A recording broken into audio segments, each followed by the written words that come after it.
We're live. Hello. Look at us. All right. I'm excited to talk about visibility today. Whoop, whoop, whoop. Give it a few minutes to load. Let's see how.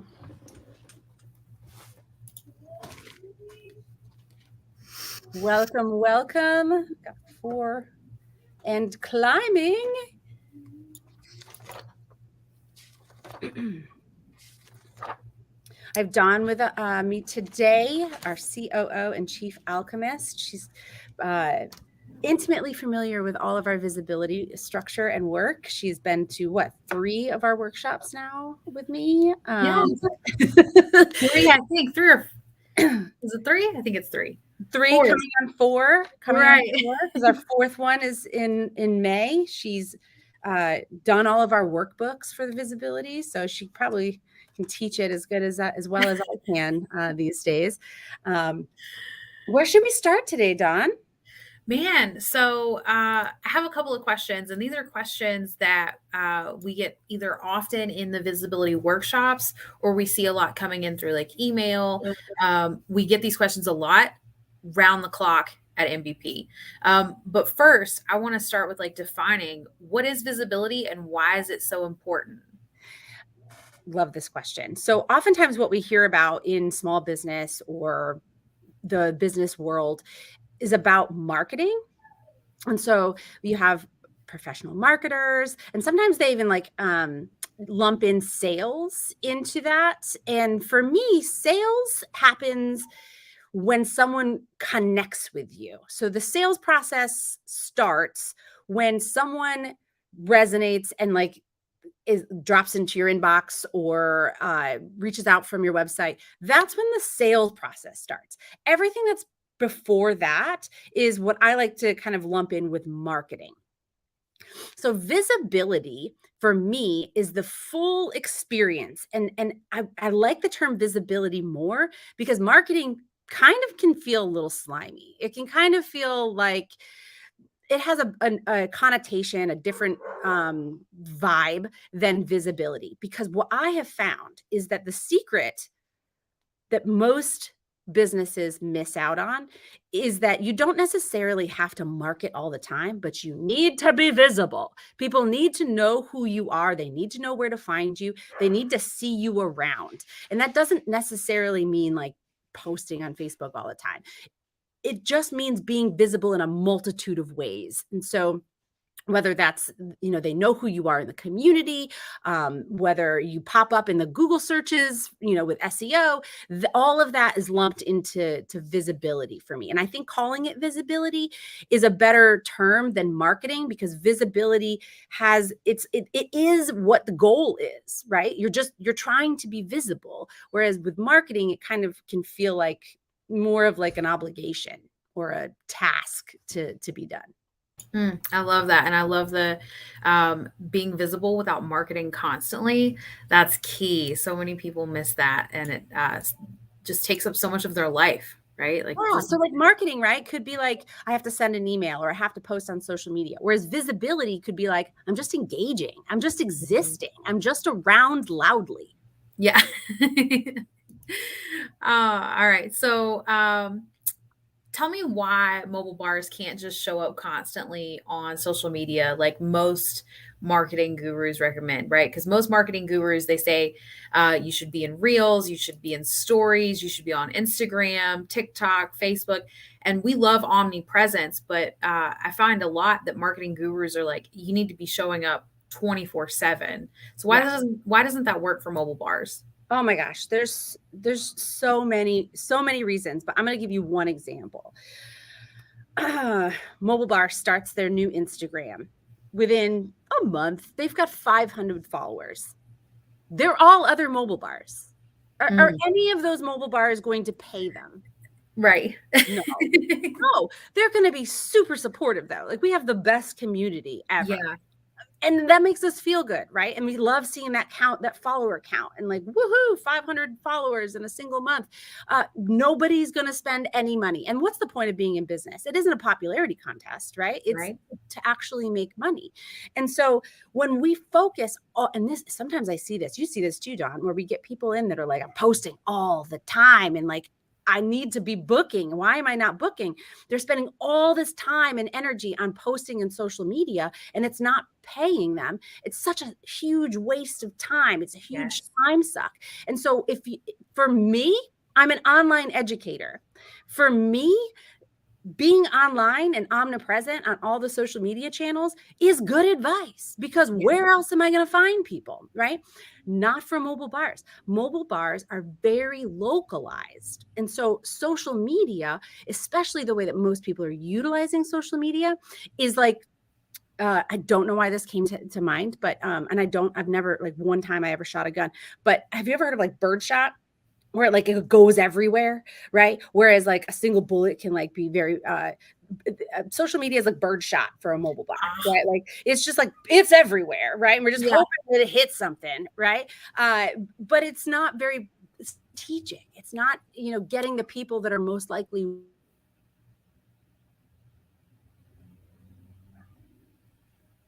We're back. Are we? Uh-oh, you're frozen. So frozen. You're frozen. Can you hear me though? Looks like we're having some technical difficulties.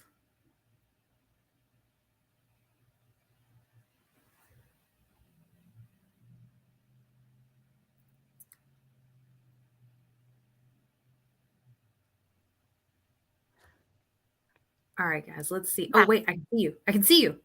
And I can hear you. Okay. You're on a roll. The internets were like, too much energy. It was like, put it down.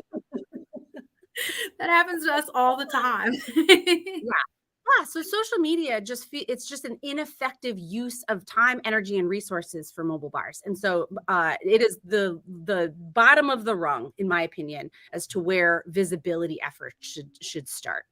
Yeah. And we know there to be other, like, what's the word here? Other ways, of course, but like they're hyper effective, right? Like you can book in bulk instead of just booking that one-off bride that happened to find you on Instagram. Right. So and something started on TikTok, right? Because like I'm on there all the time. I love it. Yeah, probably too much. But how many people are doing their event planning on TikTok? Right. Not me. No. Yeah. I pulled the internet and I was like, those of you who are on TikTok and using it in your business, how many can have actually booked people because of it? And like nobody, like one person was like, I booked one event. Oh no. It's a whole lot of effort to get on TikTok to only book one event. You know what I mean? Yeah. You know what? Like stories and reels are also a lot of effort. Like editing your videos, adding in your little sticker emojis. If you want to put music in there, then you got to cut the music just right. You know what I mean? Yeah. It's a lot of effort. So what's the biggest mistake or the most common mistake that you see mobile bar owners making when it comes to visibility? They're too quiet. They think they're stepping on people's toes for existing. In their follow-ups, they send one email instead of 10 emails. And when I say 10 emails, they start to get really uncomfortable inside. When I talk about cold outreach strategies, they're like, ooh, yuck, no, thank you.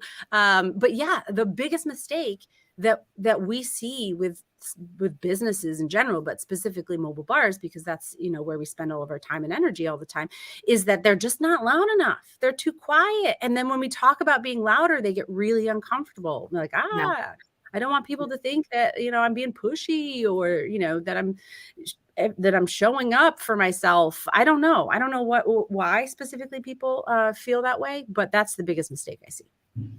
Yeah.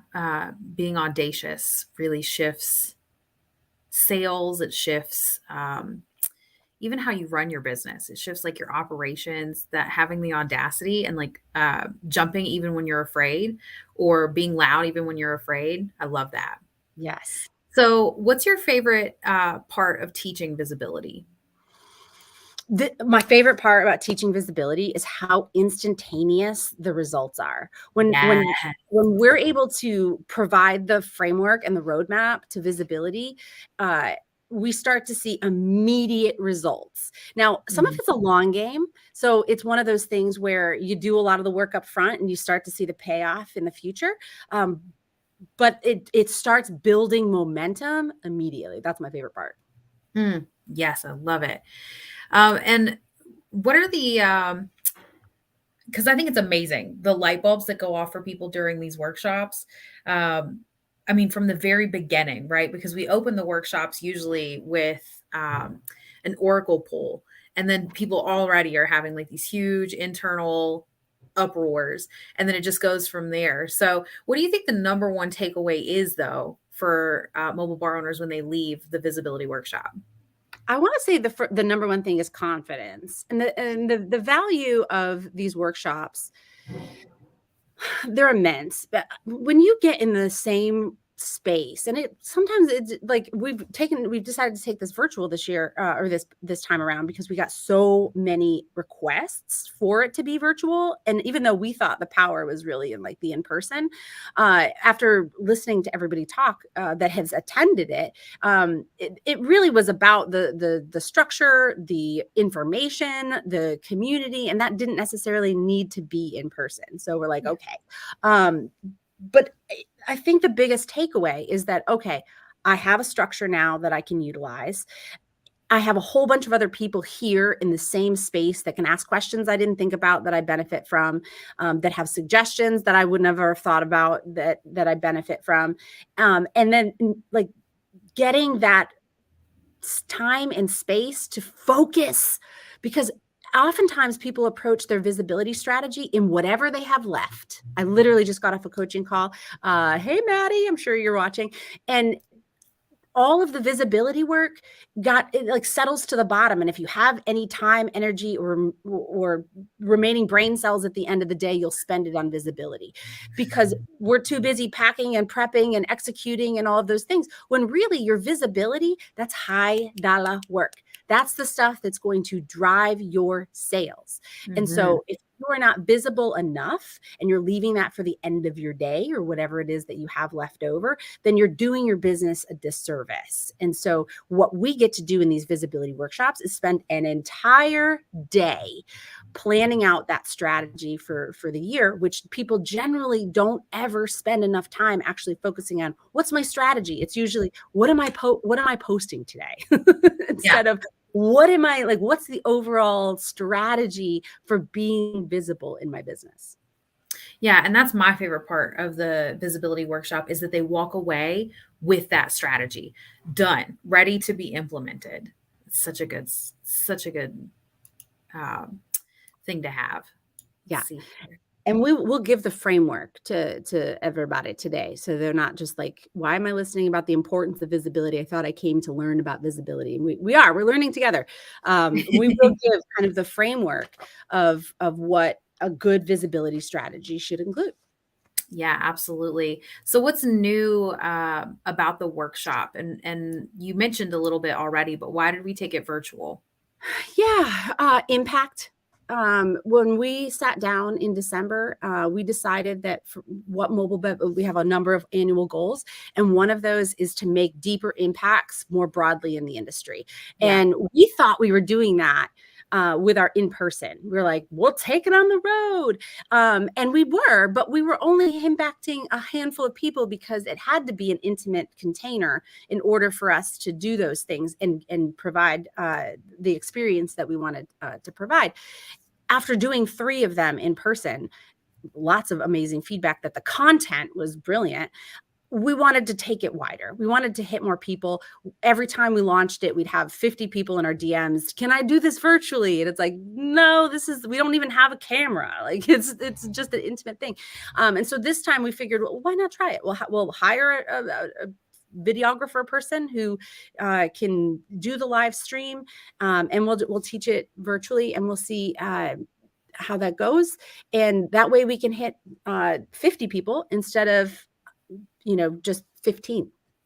Yeah, and the tell me a little bit about because I remember when you sent me it's WebEx, right? That we've decided to go with. Is that the Yeah. software? Will you tell me a little bit about all the things that are included when they get a ticket? Because it's more than just the workshop, right? When they purchase a ticket, they get some other cool stuff too. Yeah, it has the ability to do like breakout rooms, and I'm still like learning all the different features, but it has a community function. It has an area like an app. It literally has an app, so you can go and see like if we use it for bigger online conferences, you can see the speakers, you can see the schedule, you can see all of that, which is really, really cool. You know me in tech, I love all the bells and whistles, but most of all, I just wanted it to be easy for people. And I didn't want it to be just like a Zoom room, right? Like we wanted this to be kind of a real nice immersive experience.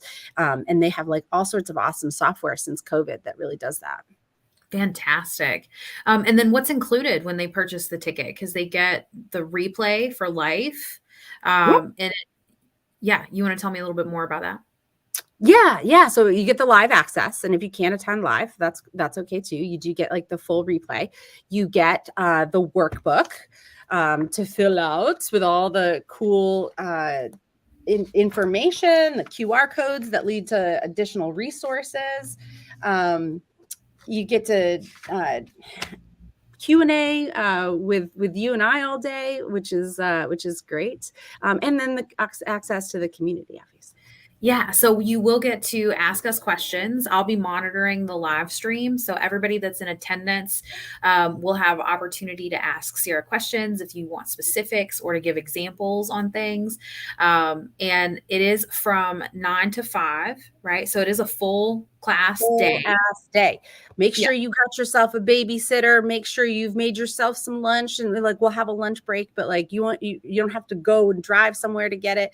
We'll spend the entire day, but at the end of it, you will have a strategy. It'll be there. It'll be done. It'll be in alignment with your goals. It'll be beautiful. And Sarah, this is pretty common, right? For coaching containers that you've been a part of or that I've been a part of, we do half day or full day like classes that are lesson specific, right? Yeah, intensives is what I like to call them, because they do feel like really intense.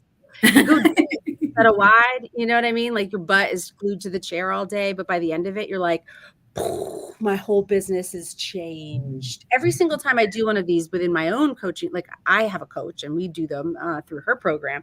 I just walk away a different person. I'm like, bah, yesterday's Sarah was not today's Sarah, and yesterday's business is not today's business. And so they're hugely activating. Yeah. And I think so many people walk away exactly that way from our visibility strategies. When we have the happy hour afterward, everybody's feedback is always how impactful these things are and how differently they're going to run their business, all the things that they thought they knew, but that they didn't know. So the impact is phenomenal on your business. And they get, no, go for it. I was just gonna say, there's also a little bit of a difference. Like if you're in the academy and like there's an entire module in there on marketing, and there's a little bit of a difference in like, I watched that lesson and then I watched this lesson, I watched this lesson. Whereas within the workshop, we tie it all together. So you kind of see how it all works and why it's all part of like one greater strategy. And you're doing the work as you go, which is something that I have no control over in the academy. People either take a lesson, oftentimes they'll just watch a lesson, then watch a lesson, then watch a lesson, then watch a lesson, and they'll walk away. And what have they actually done? Nothing, because they haven't stopped to actually do the work in between. And that's something that we will be doing in this full day. Whereas like, I'm not just asking you to tell me or learn about how to identify who you are to the market. I want you to write it down. I want you to write it down, and that becomes part of what you then use to do the next step, which is, create the next part of your strategy. Yeah, fantastic.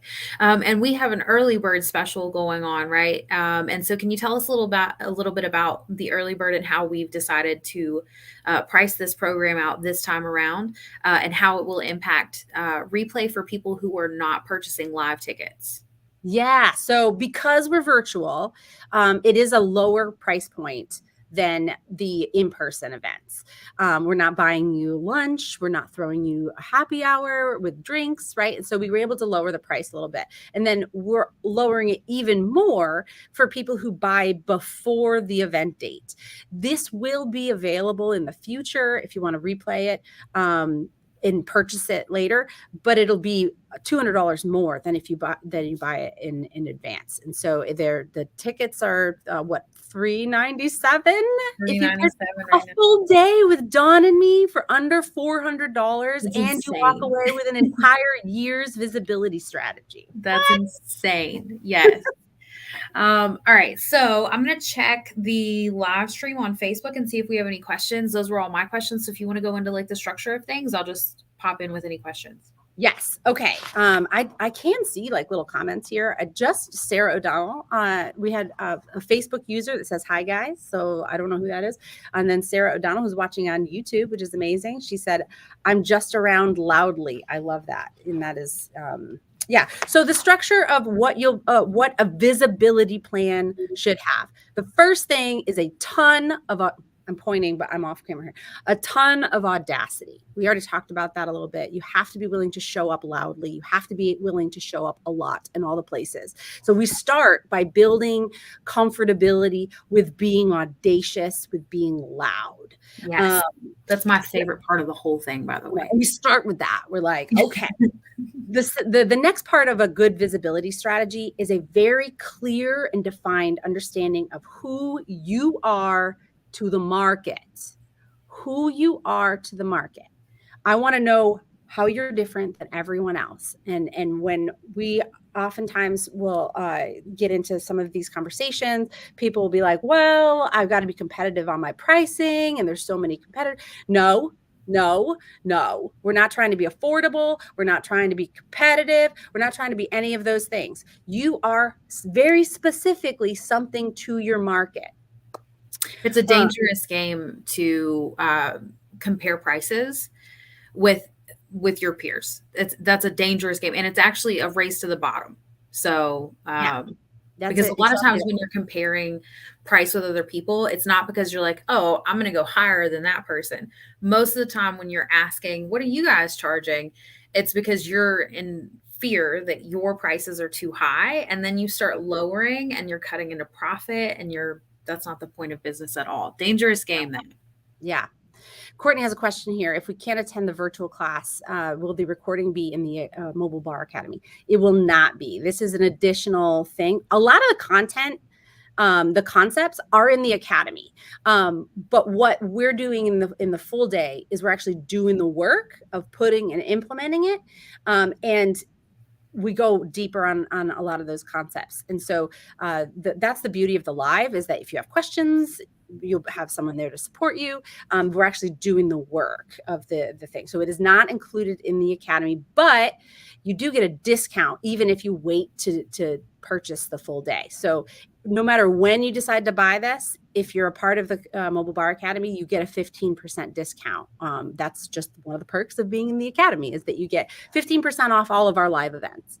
And then if you buy or purchase it before the event, even if you can't attend live, you will get the recording forever for $200 off, which is, I think, more than the 15%. Pretty sure that it is. Let me math real quick. Yeah, I'm pretty sure. I'm just like math, So, okay. So we have audacity. We know who we are to the market. The next part of your visibility strategy is who your ideal client is. And this is a very kind of, like, oh, who you're like, that's such a marketing thing, right? Everyone needs who your ideal client is. But yes, you need to know who your ideal client is. And do you know why? I'm just gonna give you a little taste of why. Because you cannot be all things to all people. You can't talk to everybody the same way because that won't resonate, right? And so if you're clear on who your ideal client is, you can speak to them directly. One of the examples that I like to give in the workshop is a council member who used to be in my neighborhood, and I was in a developing neighborhood or gentrifying neighborhood.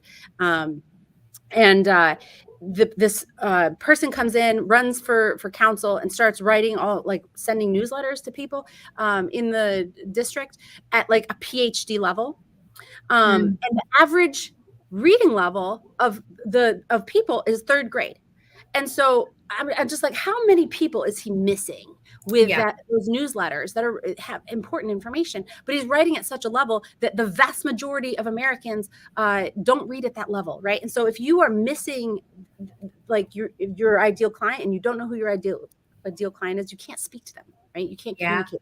They're not going to resonate with your marketing. So we identify who your ideal client is. All right. I did just want to say that I mathed, and at the 15% off, that makes it $500, $507. So Yeah, the, $200 is so way it's a better deal to buy it in advance. amazing. Okay, so after we do the work of figuring out who you are to your market and your ideal client, we do the deep work of understanding the psychology of how to nurture people from through your entire process. Yeah. And this is a really important strategic part, because oftentimes we assume that we're just talking to everybody the same way, but people are not coming to you in the same way. That you have everybody that comes to you from a marketing sense into your sales funnel comes from they're either a warm lead, a hot lead, or a cold lead. And they also are coming from different places of buyer's consciousness, which actually, if you watch the live from like last week or the week before, I talk about this concept. And then in the workshop, we actually go through we actually walk through how to speak to those different people, so that you can walk away with an actual strategy of how to get a cold lead to a hot lead, a warm lead to a hot lead, etc. So understanding the psychology of buyer consciousness is an important part of your visibility strategy. Then we talk about your websites, right? So we got SEO here, we got content, we got what belongs on your website and what doesn't, right? We talk about all of that. But if you don't attend the workshop, just write that down. Your website is a really important part. I haven't talked about social media at all, y'all. At all. We haven't talked about social media at all. And we're like 4 steps into the visibility strategy. So we will talk about your website, your SEO, the content that belongs on there, how and what should be on your pages, your homepage, your about us page, your contact us page. We'll talk about the specifics of all of that. Then we'll talk about networking. Networking is an important part of a visibility strategy. So if you are not doing in-person networking right now, today, go and figure out where you can do in-person networking. We talk about who to network with, what to say when you network, how to nurture those new connections, all that good stuff. Then we talk about another important part of a visibility strategy is your cold outreach. Your cold outreach strategy. I know everybody here is cringing a little bit. It's an important part of an ongoing visibility strategy, and it should be a daily habit to have a cold outreach strategy. So we have talked about who you are, who your ideal client is, buyer psychology, and a good solid understanding of buyer psychology. We've talked about your website. We've talked about networking. We've talked about cold outreach, multi-pronged approach to a visibility strategy, right? And so far, we have not said anything about social media. However, social media can and should be a prong of your overall visibility strategy. If it is the only prong on your visibility strategy, then you are leaving most of the strategy out. Social media. So we will actually talk about how to make social media less painful. We'll talk about the content pillars and how we can create one single framework that we can just rinse and repeat every single month, so that you never really have to think too hard about your social media again. Easy peasy, right? So social media is about being visible. It's about demonstrating your authority in the market. It's about educating your clients on who you are, what you do, how you serve. It doesn't have to be rocket science or brain surgery, right? We just want to be visible on social media, because whether we like it or not, people are going to search for you on social media to ensure you're a real company, right? And but we don't have to be all in on social media. We can have a relatively reserved social media strategy and still do really well. Yeah, because social media is really just social proof when it comes to mobile bars, right? Social media basically just says, I'm legit. Yep. I have a presence. I'm around. You can see what past clients maybe are commenting or whatever. Like I'm here, but it's not how you're driving home sales or how you're making really powerful connections. That's right. I mean, kudos to the mobile bars out there that have the 10,000 plus followers and they are pulling, bookings in through their social media. What I will say is that is you've created a mass. Yeah, Mm, you've created enough mass that you're trickle down. You're getting a couple bookings because you have done all this work to build this huge, massive following. But the most successful mobile bars that I know of have almost no no followers on social media. They're doing $1 million over here with no social media presence whatsoever. But you have over here these people who have like good social media followings, and they're like, yeah, I've got a good solid business. Great. It wasn't social media that did that for you, right? Because you could be making $1 million with no social media presence, because they are doing that. And so we want to look at the other prongs of the visibility strategy in order to do that. Fantastic. I'm so excited for this round. We've got, hopefully we go with, I mean, maybe not, but we found the cutest little spot to record this. And then we do have an in-person happy hour afterward, right? Yeah. So we're doing this in Denver. And we are going to have a happy hour afterwards. I actually had one of the mobile bars in Denver reach out yesterday and was like, hey, we were hoping to do a meetup while you're in town. Yeah, meet us at the happy hour. Like everyone's welcome to come. It's from 5 to 7 on the 1st. And it'll be a good time if you're local. Susan Ross asked, will this workshop mostly be for those that have mobile trailers? No. And if you're familiar with my content, I actually don't recommend a trailer until you have a successful mobile bar. I think that the mobile bar business should fund the purchase of a trailer. I also work with hundreds of mobile bars, and the people who have the trailers that are really, really successful, their trailers don't work nearly as hard as they do. Maybe they're using their trailer 15, 20 times a year, but they're doing 150 events. And so no, you do not need a trailer.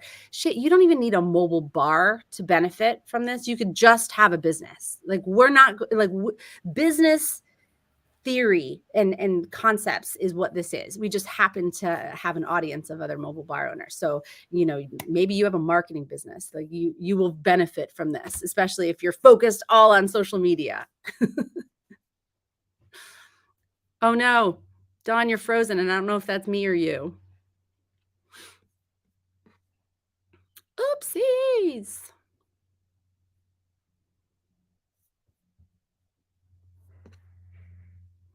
Hello, Dawn. Uh-oh. Okay, well, I'm just going to keep rolling. Hopefully I'm live. I don't know. Okay, well, it looks like we have dropped the registration code here in the comments. I'll make sure that it hits the YouTube replay as well.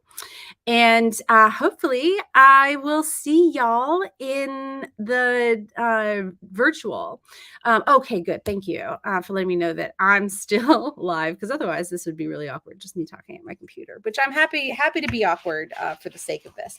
But if you have any questions, we ran a little bit long on the lesson part today, but we always like to end this with a Q&A. So if you have any generalized questions about running your mobile bar or business in general, feel free to start dropping it in the comments. Oh, I'm going to put Dawn back in the stream. Hello. Oh, no. So that was okay. I was able to keep talking. Good. Mine went all the way out. I was like, oh, panic. Panic mode. Yeah, so I just opened it up for general questions because I like to end these lessons with just, whatever business questions people might have, either about mobile bars or general business. So we'll give that a couple minutes. Fantastic. Maybe we'll just talk about the other fun things that are going on in the MVP space while we Let's talk about the industry survey. Yes. So we have commissioned a PhD candidate in survey science to put together the very first mobile bar industry survey. And it is open to anyone who has a mobile bar. It doesn't have to be just from the MVP community. So if you get the link and you take it, send it to all your friends.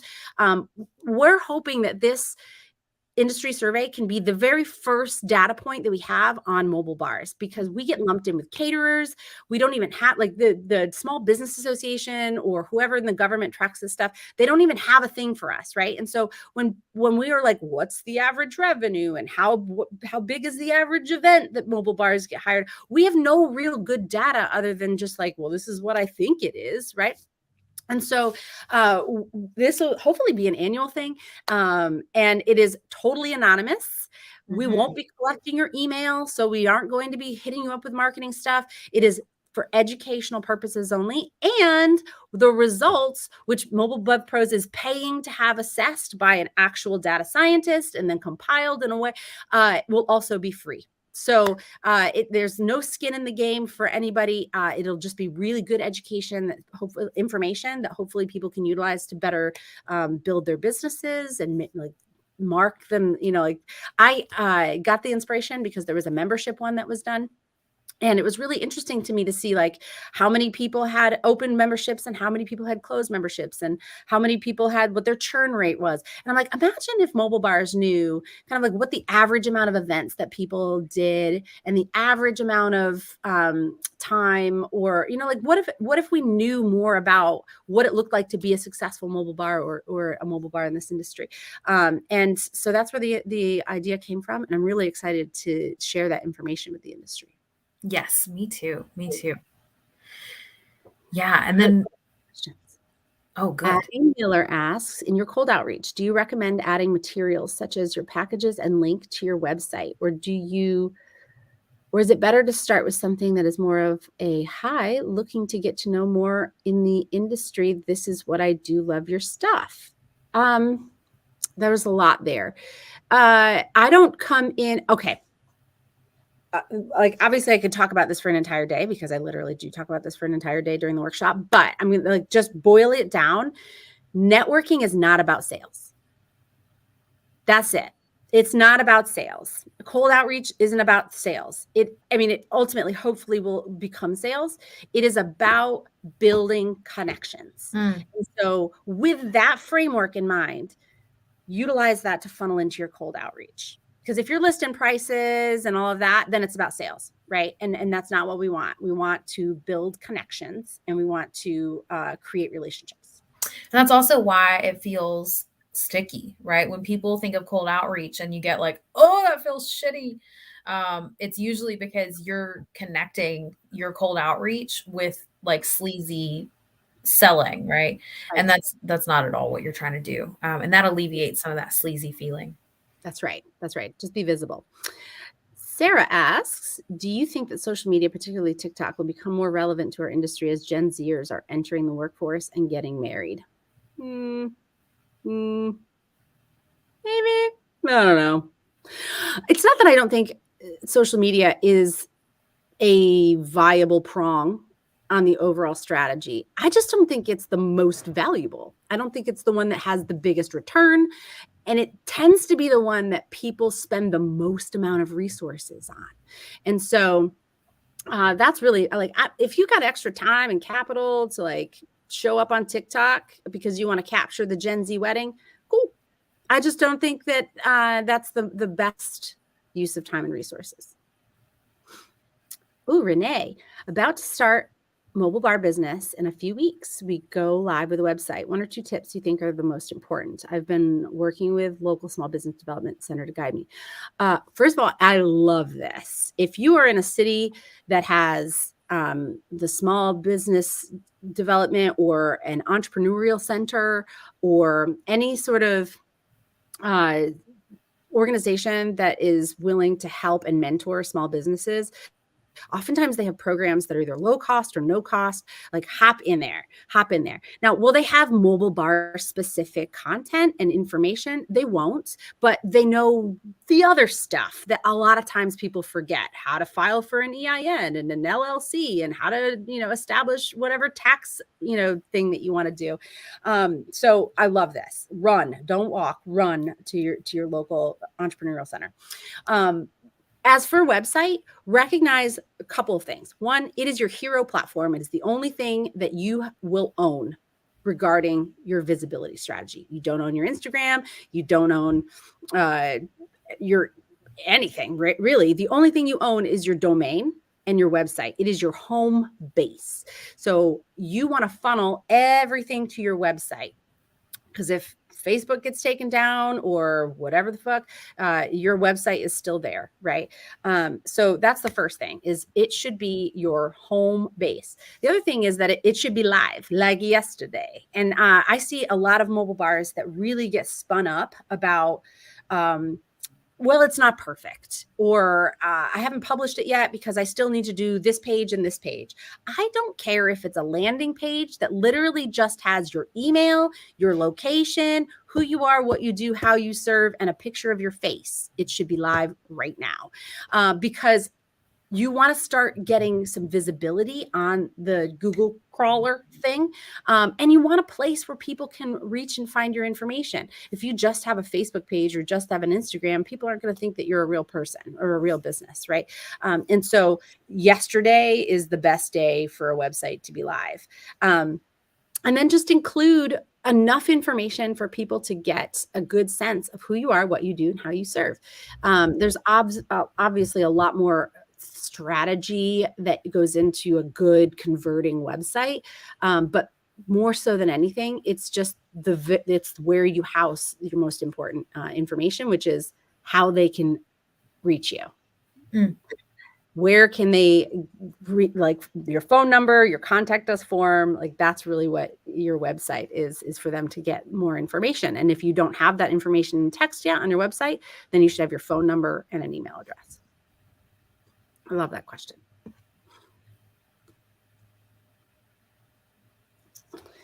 Let's see. Also, Dawn, we have our doors open on our group programs. I was going to say, and then I was like, maybe she doesn't want me to say. And then I was like, maybe she's going to say. Yeah. So we open it up every quarter, and we're about to open it up for the second quarter. And it's a 1-year program, tons of accountability, lessons. We go deep. Dawn and I hold your hand. It's an amazing program. It's so amazing that one of our program members entered the container. We did our strategy in January, and her goal was like $150,000 for the year. And I was like, nope, we go bigger. So I set the goal of 300,000 in revenue for her, and she was a little bit scared about that. Not gonna lie. We're 11 weeks into the program, and she's already sold $100,000 worth of events for the year. So we are getting results, big ass results in this program. And so I'm really excited to open the doors again. Yeah, me too. And plus you get tons of like opportunity to meet with other mobile bar owners, because like the biggest thing is we literally it's probably still in Hello At. We have an email right now from a lady who's like, I live on a mobile bar island all by my lonesome, way out here. And like when you get into these rooms with other people who speak your language, they're doing what you're doing. They're struggling with the same things you're struggling with. They're overcoming the same obstacles. And you get to hear everyone else's experiences. There's something really, really powerful about that. And I know I hold those every 2 weeks, and you hold one on the other 2 weeks, right? So it's literally weekly. We have opportunity for everybody to come together and mastermind, brainstorm, ask your questions to the group or to Sarah and I. And it's just a really powerful program. Yeah. Yeah. I was actually just telling Maddie about the Exceed program, which the Exceed program is for people who've been in business over 18 months and they're doing over $100,000 in business already. The Achieve program is for anybody who's not there yet. And she is at the part in her business where she is like hoping her lead bartender will step up and start showing a little bit more managerial and leadership capacity, because she's looking for a sounding board. She's looking for someone to like help her with strategy and take some initiative. And the reality is that we can't really expect that from our bartenders, even our lead bartenders, right? That's the level of engagement that we want from our peers or from the people who are just slightly ahead of us in what we're looking for. And that's where these group programs are just so powerful. And so if you're just getting started, the Achieve program is great. We have bi-weekly lessons. They're live with me. I teach you on a different concept. There are deliverables. So I'm not just like, hey, this is how to do your pricing. I'm like, submit your pricing. I want to give feedback, and we're going to restructure your pricing here. We're not just saying, like, what is the most recent one that we did? Mission, vision, values, which is really important. And a lot of people don't think about it, but your mission, vision, and value work literally helps you in your marketing. It helps you in your visibility. It helps you in creating your policies for your company. All these things you have to do to have an actual company, right? And so I'm not just saying this is how mission, vision, and value work. I'm saying submit to me your mission, vision, and values. I will give you feedback, right? And so you have somebody kind of working with you as like a strategist throughout the entire year. Imagine if you had someone in your back pocket who has done this and built, a lot. At this point, I've helped build many, maybe even over 100 mobile bar companies for people that, I have more than just one perspective. Like we've seen this in lots of businesses. We know what works and we know what doesn't. And that's for your coaching, because we've supported well over 300 people in the academy alone. And over 1,000 in the academy. We just have over 100 in there right now. Yeah. Yeah. Over 1,000 in the academy. And your one-to-one coaching or your strategy calls and things like that, you have helped build at least 100 mobile bars to 6 figures and beyond. Yeah. Yeah. We've been around for long enough now that we're starting to see members of the academy and our programs start to hit 7 figures. Yes. And that's really exciting. Yes. So both of those programs are open now. If you, they're not like public on the website or anything. So you can reach out and email us. It's hello@MobileBevPros if you want to learn more information about that, or you just want to join, hop in there. We do have payment plans. And it is a whole year of support. Imagine what your business could look like this time next year if you had support. Oh, I'm so excited. And if you're watching this and you're someone who's interested in Exceed, this just came up for us in a recent Q&A call that I held. Exceed was designed to scale and sell, right? So if you're interested in scaling and you want to like step back and be the CEO of your business and stop being the person who's lugging around the ice, Exceed is for you. You have to be, like you said, in business 18 months plus or over $100,000.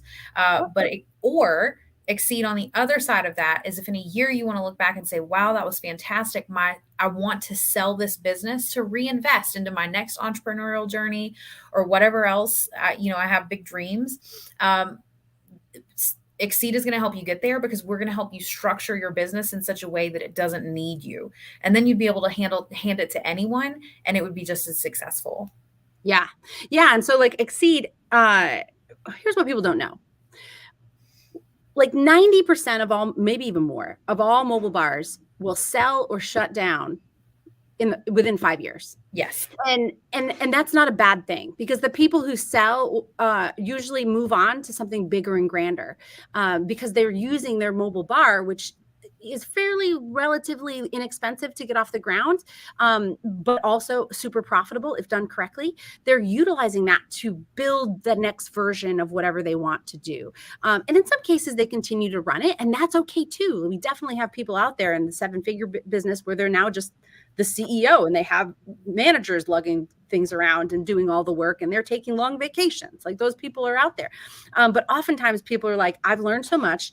I love so much about business. These are the parts that I loved the most about my mobile bar. I'm going to do more of that, right? Yes. And that is a viable option for people in this business.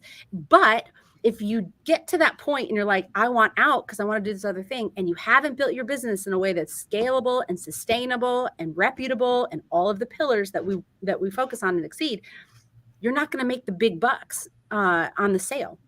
And so the Exceed program gets you to a place where you can either sell it for lots of money or you can run it without being completely burned out and overwhelmed all the time. And so that's specifically what the Exceed program is designed to do. Whereas Achieve is designed to get you off the ground and profitable and to the point where you're running a six-figure business with the systems that support that growth. Because the other thing that we tend to see is that people who start their mobile bar and they don't know kind of what they're doing or where to go or where to spend their time and their energy, they tend to start to crumble energetically, specifically, but also their systems start to break right around that six-figure mark. And so our goal is to make sure that that doesn't happen, that you get to that six-figure mark and you're still running on all syllables. So Yeah. So definitely on all syllables and all. And when we have people into coming into Achieve, I think it's important that we note a lot of people, because we even had this question at the very beginning of this live stream, a lot of people are spending 10 grand, 20 grand, 30 grand on rigs, multiple rigs. Oh no, you froze again. Yes, I'm going to just keep going to where I think you were going, in that a lot of times people will come into this industry and they'll spend huge amounts of money in the equipment and then be like, I've spent all my cash. The equipment is here. Now I need it to work for me.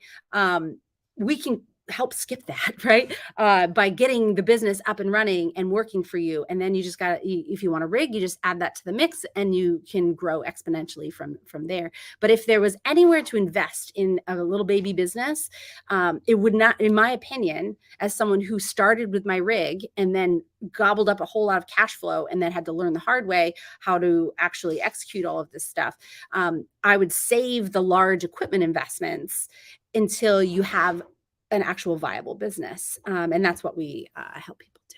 But unfortunately, Dawn, we lost her again. Oh, here she is. Bro, I finished it. I think I figured out where you were going with that, and I just did. We get it all the time. I don't know why this keeps happening with my Wi-Fi. This never happens.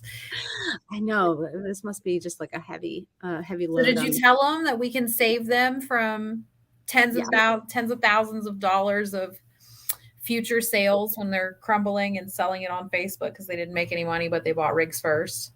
Yes, I mean, the gist. I got the gist of where the money should be spent early on in business so that they can then make lots of money in the future, and Awesome. and they don't have to tie up all of the value of their business in their equipment. Yes. So yeah. Fantastic. Is there anything else? I feel like we kind of commandeered. We did have a fantastic lesson, but we do have so much going on in the MVP world that we're working really hard on, that I sometimes feel like we don't have a very good way of sharing all of that information, other than, our newsletter, which and our emails, which we send out. But have you told them about the committee? Well, not in this. So for those of people that have done our annual conference in the past, big changes this year. We renamed it, rebranded it, and we built a committee. It was people applied, over 40 people, I think, applied to be on the committee, and we had to narrow it down. We didn't narrow it down very much. This is probably the largest committee in the history of committees. It's like people or something. Yeah. But it's all amazing talent from the industry, people from all histories and backgrounds that most of them have been to camp or a swig in the past. So they have real opinions about what they would like to see changed and what they really enjoyed. And so the industry is really driving this conference. And we haven't solidified the date because we have to secure the venue first and make sure the venue is available. It'll probably be in January instead of November. And we did this because it has just historically been the slowest month for mobile bars in general.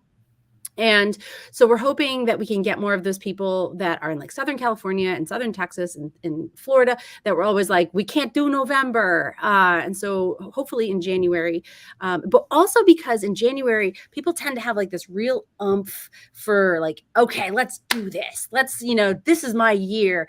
And so we're going to couple that umph with all of the amazing education that comes with that. And then also community, right? Because that's why people come to the conference. Is that they get to meet and drink and commune with the other people in this industry, which this industry is just filled with like the best humans. I don't know how. And I just want to how fantastic. I'm going to throw it out there. We will be announcing who all is on the committee, but first, Ernie is on the committee, and Ernie's recommendation was my favorite recommendation. We are going to start drinking earlier. So that, that gave me a good chuckle on the replay. I was like, yes, Ernie. He's like, 4:00 on the Sunday is too late. Can we start a little bit early on Sunday? I'm like, oh my goodness. Doing the Lord's work for mobile bar owners everywhere. Yeah. Oh well, man, the first year we had January. Yeah, well, that's for people who don't drink. So we'll have lots of non-alcoholic beverages there. I thought dry January was for people who do drink. They don't drink in January. I opt out of that fun little game. But we did have our first year. We everybody drank the whole time, and it was a shit show. By 4:00, we had people that were just like, okay, that's a problem. So the past 2 years, we've not done a whole lot of drinking until after lunch, first of all, and only within like tasting capacities. And I think it's worked quite well, but I'm open to whatever the committee wants. Yes, so good. So good. This has been awesome. I feel like we packed so much. I'm going to take this live and put it in an email because we packed so much value into this. Yeah. It was so beautiful. Yeah, it was a lot of fun. And so we'll do this all again next week, a new lesson every week. And it won't be an hour probably. I try and keep it 30 minutes because people, have shit to do. Reach out if you want to join one of the programs. We're going to send out information on the industry survey. Make sure to take it. It's anonymous. You get free access to the information afterwards. And if you want to spend a day with Dawn and I, like getting down and dirty with your visibility, make sure to purchase the tickets. And that's May 1st, but you do get the replay forever and ever. You can use it every year if you want and go back and rewatch it. That's it. Awesome. Thanks for everybody that stuck around. Actually, a number of you. It's been fun. Bye, guys.